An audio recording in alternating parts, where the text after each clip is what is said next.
This channel does not promote any violent, harmful, or illegal activities. All content provided by this channel is meant for an educational purpose only.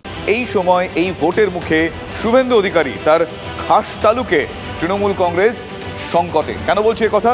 তার কারণ কাথি লোকসভায় এখন অধিকারী বনাম তৃণমূলের লড়াই। কাথি লোকসভায় এখন অধিকারী বনাম তৃণমূলের লড়াই।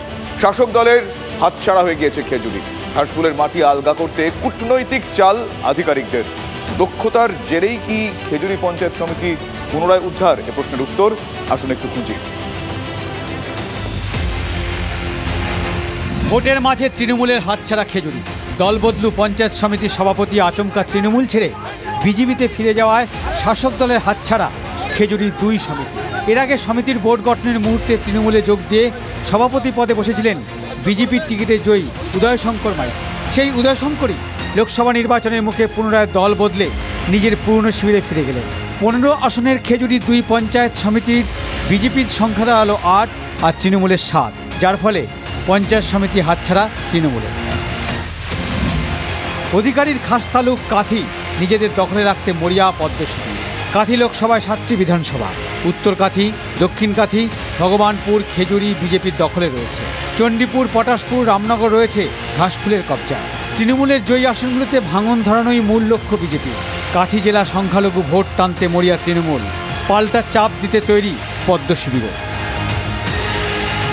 ইতিমধ্যেই 4 অধিকারী নেমেছে ময়দানে। শিশির, শুভেন্দু, দিব্যেন্দু প্রার্থী সৌমেন্দু অধিকারী।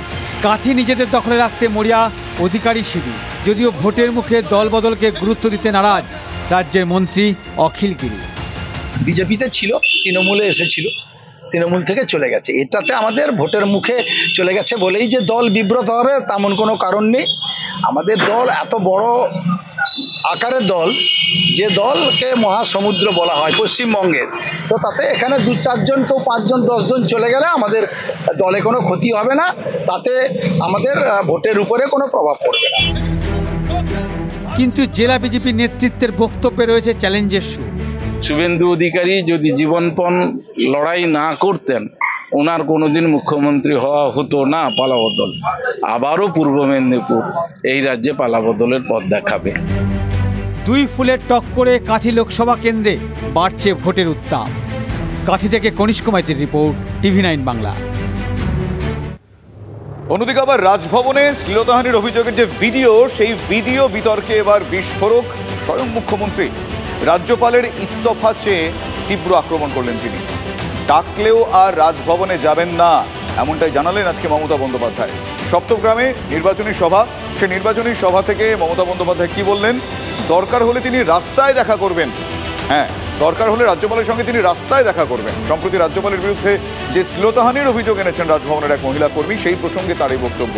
পুলিশে অভিযোগও দায়ের হয়েছে, আর ওই প্রসঙ্গেই রাজভবনে যাবেন না বলে আজকে প্রচার মঞ্চ থেকে মুখ্যমন্ত্রী বললেন। এরপরই বোসের নাম উল্লেখ না করে মুখ্যমন্ত্রী আবারও বললেন, আপনার পাশে বসাও পাপ। শোনাবো।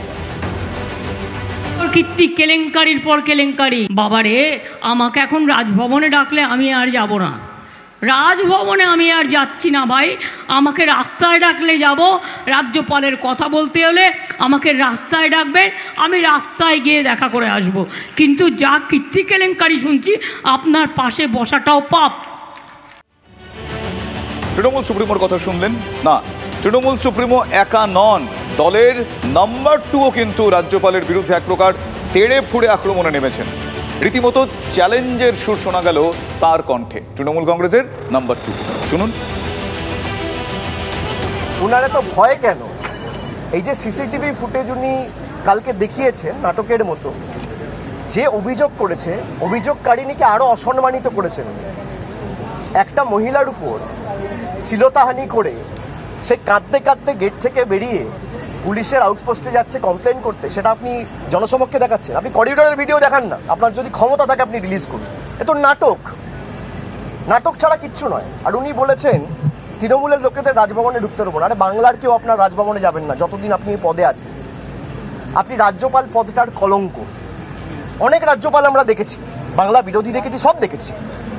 এর আগেও জগদীপ ধানকার ছিল, তারও ভূমিকা আমরা দেখেছি।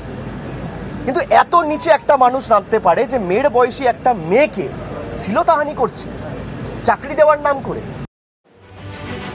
এই রাজভবনের শ্লীলতাহানির ঘটনা মানে এই ইস্যু আর কি, সেটাতে একের পর এক আক্রমণ শানাচ্ছেন মমতা বন্দ্যোপাধ্যায় এবং অভিষেক বন্দ্যোপাধ্যায়। এই যে অভিযোগটা উঠছে সেই বিষয়টা নিয়ে, কিন্তু বিজেপি নেতা শ্রমিক ভট্টাচার্য তিনি কি বলছেন, তিনি আমাদের প্রতিক্রিয়া দিয়েছেন, একবার শোনাবো আপনাদের। মুখ্যমন্ত্রী কোথায় যাবেন না যাবেন সেটা কি আমরা ঠিক করবো নাকি? আমরা ওনাদের গার্জেন নাকি? আমরা রাজভবন, রাজ্যপাল এবং তার সম্পর্কিত বিতর্কে অংশগ্রহণ করব না। রাজ্যপাল যা বলেছেন সেটা মানুষ শুনেছেন, মুখ্যমন্ত্রী যা বলছেন সেটাও মানুষ শুনছেন। যে ভাষা আজকে মুখ্যমন্ত্রী ব্যবহার করেছেন, বাংলার মানুষ, বাংলার মহিলারা এবং সারা দেশের যারা বাংলা ভাষায় কথা বলেন তারা সেটা শুনেছেন। মাথায় রাখতে হবে এই বিষয়গুলো যখন চলছে, লোকসভা ভোট চলছে, ইতিমধ্যেই বেশ কয়েকটা দফা হয়ে গিয়েছে, আরও বেশ কয়েকটা দফা বাকি, মানে ভোটের মরশুম। এই ভোটের মরশুমে এরকম একটা বিষয়, আর এই গোটা বিষয়টিতে আক্রমণ শানাতে ছাড়ছে না কিন্তু বামেরা। হ্যাঁ, বলাই যায় সব মিলিয়ে এই বঙ্গ রাজনীতি এই মুহূর্তে এই বিষয় নিয়ে সরগরম। একটা পর একটা রাজ্যপালকে দেখেছি তার বাড়িতে এসে টুনি বাল্ব লাগাতে, কালী পুজোর সময় সাজাতে, এই রাজ্যপালকে দেখেছি। আর মুখ্যমন্ত্রীকে দেখেছি যখনই বিপদে পড়েন একান্তে বৈঠক করেন রাজ্যপালের সঙ্গে, প্রধানমন্ত্রীর সঙ্গে। আমরা বারবার বলেছি অফিসারদের নিয়ে বসবেন, আমরা আশেপাশে ঘোরার কথা তো বলিনি।